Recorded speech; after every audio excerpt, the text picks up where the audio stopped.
तो भाई एक तेज तर्रार एक्शन भोजपुरी ड्रामा, साथ ही साथ रोमांच, सस्पेंस और आध्यात्मिक ज्ञान को लेके एक ऐसी भोजपुरी मूवी इन भोजपुरी यूट्यूब चैनल पे रिलीज हुई है जिसको देखने के बाद आपको ऐसा लगेगा कि भाई ये अध्यात्म के उस लेवल का ज्ञान है जिस लेवल का ज्ञान आज के टाइम हर नवयुवक को होना चाहिए। मैं बात कर रहा हूं मैं कौन हूं भोजपुरी फिल्म की, जिसमें आपको लीड रोल में देखने को मिलेंगे आनंद चतुर्वेदी और काजल राघवानी। साथ ही साथ आपको अन्य कलाकार देखने को मिलेंगे जो उस कास्ट को बहुत अच्छे तरीके से सपोर्ट और गाइडेंस दे रहे हैं, जिनमें आपको संजय पांडे और देव सिंह देखने को मिलेंगे। और मेरे भाई इस मूवी को देखने के बाद आपका जो दिमाग घूमेगा ना, या जो हीरो की एक्टिंग देखने को मिलेगी, आप एकदम पगला जाओगे। बात करें काजल राघवानी की तो उनसे उम्मीद आप बस दो ही चीजों की कर सकते हो कि आंसू वाले रोल में आंसू बहाना और छिनरई करने वाले रोल में छिनरई करना बकायदा इस मूवी में आपको बकायदा दिखाता है। और साथ ही साथ आपको बिना लॉजिक के और बिना जरूरी सीन के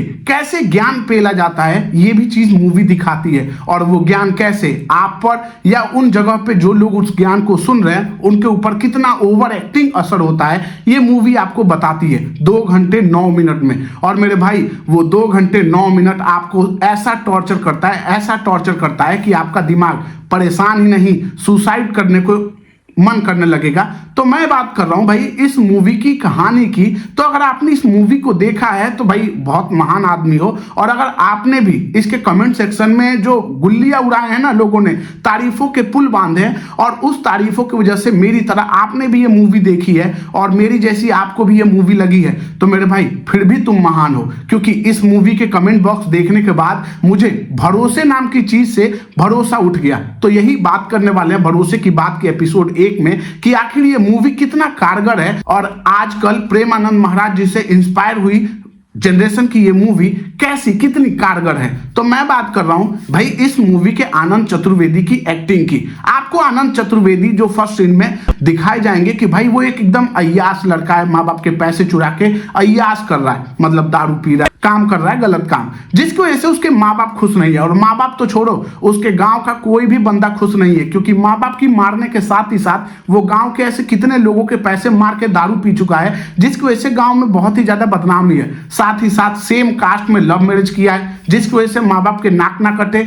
और लव स्टोरी में स्ट्रगल ना दिखाई जाए, और उस स्ट्रगल को कैसे दारूबाज के स्ट्रगल में दिखाया गया है ये मूवी में दिखाती है। वहीं साथ ही साथ मूवी आपको ये भी दिखाती है कि जहां लव स्टोरी के बीच में ज्ञान की कोई जरूरत ही नहीं होती है, कैसे संजय पांडे बाबा बनके इस रोल में कैसे आपको ज्ञान देते हैं कि अध्यात्म मैं कौन हूं। ये मूवी का जो नाम टाइटल रखा गया है ना, बहुत ही तरीके से रखा गया है, मतलब मैं कौन हूं, और बार बार संजय पांडे हीरो को याद दिलाने की कोशिश करते हैं कि तुम कौन हो। और जब जब हीरो बताने की कोशिश करता है कि ये लभेरिया वगैरह वगैरह ये सारी चीजें, तो वो ये बताता है कि नहीं, तुम्हें अध्यात्म का ज्ञान नहीं है, 84 लाख योनियों का ज्ञान नहीं है, और आज के टाइम कैसे एक नवयुवक इन मोह माया में फंस के अपनी जिंदगी बर्बाद करता है और वो मुक्ति के द्वार नहीं खोल पा रहा है। ये मूवी आपको दिखाती है कि कैसे आनंद चतुर्वेदी इस मूवी में अपने मुक्ति का द्वार खोल लेते हैं, और जब उस मुक्ति के द्वार को खोलने के बाद उनको असीम ज्ञान की जब प्राप्ति होती है, और वो जब ज्ञान आपको स्क्रीन पे देते हैं ना,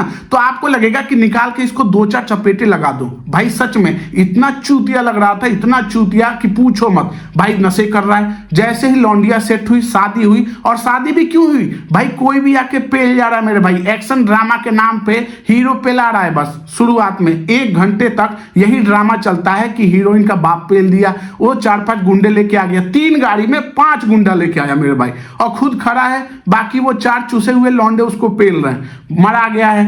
फिर संजय पांडे शक्तियां लेके आते हैं ऊपर से कहीं से कुछ मंत्र वंत्र बोल के, और बस उसको ज्ञान की प्राप्ति हो जाती है, लौंडिया लेके भागता है। उसके बाद एक दिन रात को उसके साथ ऐसा गेम हो जाता है कि पूरी रामचरितमानस पढ़ने के बाद उसके ज्ञान की वो गंगा खुल जाती है कि बाबा को ढूंढते ढूंढते एक्सीडेंट हो जाता है, जिसकी वजह से उसके दिमाग का एक हिस्सा ब्लॉक हो जाता है, और उस हिस्से के ब्लॉक होने की वजह से उसके ज्ञान का जो हिस्सा है वो खुल जाता है। यानी दिमाग का एक नॉर्मल इंसान 40% यूज करता है, जबकि इस हीरो को 40% हिस्सा ब्लॉक होके 60% हिस्सा खुल जाता है, जिसमें ये फ्यूचर देख सकता है या वो भी चीजें देख सकता है जो चीज इसको देखनी है, मतलब हाँ अंदर की आध्यात्मिक ज्ञान निकल जाता है इसका।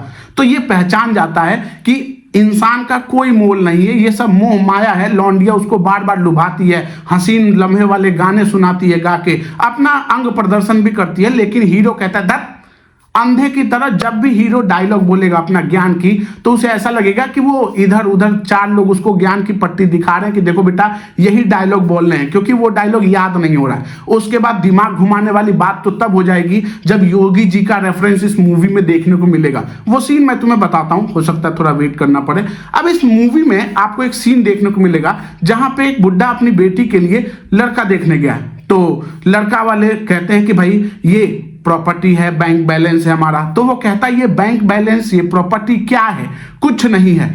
एक दिन तुम्हारे बेटे का नाम अपराधी लिस्ट में आ जाए, योगी बाबा घर पे बुलडोजर गिरा दे, अकाउंट फ्रीज कर दे और संपत्ति सारी जब्त कर ले, तो तुम्हारा क्या रह जाएगा? तो इस धरती पे कुछ भी किसी का नहीं है, सब मोह माया है। अब खाली हाथ आए थे, वही वाला सीन, मतलब समझाना कि तुम सब कुछ त्याग तुक दो और संन्यास ले लो, जैसे हमारा हीरो भी करता है। लेकिन उसे बार बार दिमाग पे चोट लगने की वजह से छिनरई याद आ जाती है, जिसकी वजह से उसे दूसरा जन्म लेना पड़ता है, क्योंकि एक जन्म में वो छिनरई पूरी नहीं कर पाता काजल राघवानी के साथ। दूसरी जन्म में वो ज्ञान की खोज तो कर लेता है, 12 साल अघोर तपस्या करने के बाद वो 24 साल का तो हो जाता है। लेकिन मेरे भाई हीरोइन लड़चट पगली ही रह जाती है, वो ईंटा से छीपा बजाती रहती है पूरी मूवी में, इधर गंदी बने हुए। 1 घंटा उसको पूरा मेकअप का देते हैं, लेकिन 1 घंटे बाद मूवी उससे पूरा मेकअप का पैसा वसूलने लगती है, और किस हिसाब से वसूलती है वो आप मूवी देखोगे तो समझ जाओगे। तो मेरे भाई 2025 की आखिरी यानी साल के आखिरी के साथ ऐसी घटिया मूवी भी मैंने देखी, जिसको देख के मैं ये कह सकता हूं कि हाँ 2025 मेरे लिए कितना बुरा था। साथ ही साथ मेरे भी बहुत सारे डाउट थे कि भोजपुरी में अच्छी मूवियां नहीं बनती, सिर्फ सास बहू को लेके मूवियां बनती है। तो मेरे भाई इन्होंने कोशिश की और उस कोशिश को सराहने के लिए मैंने ये मूवी देखी और पूरी मूवी देखी मेरे भाई। लेकिन जो मूड खराब हुआ इसको देखने के बाद, मुझे लगने लगा कि भाई वो सास बहू वाला ड्रामा काफी अच्छा था।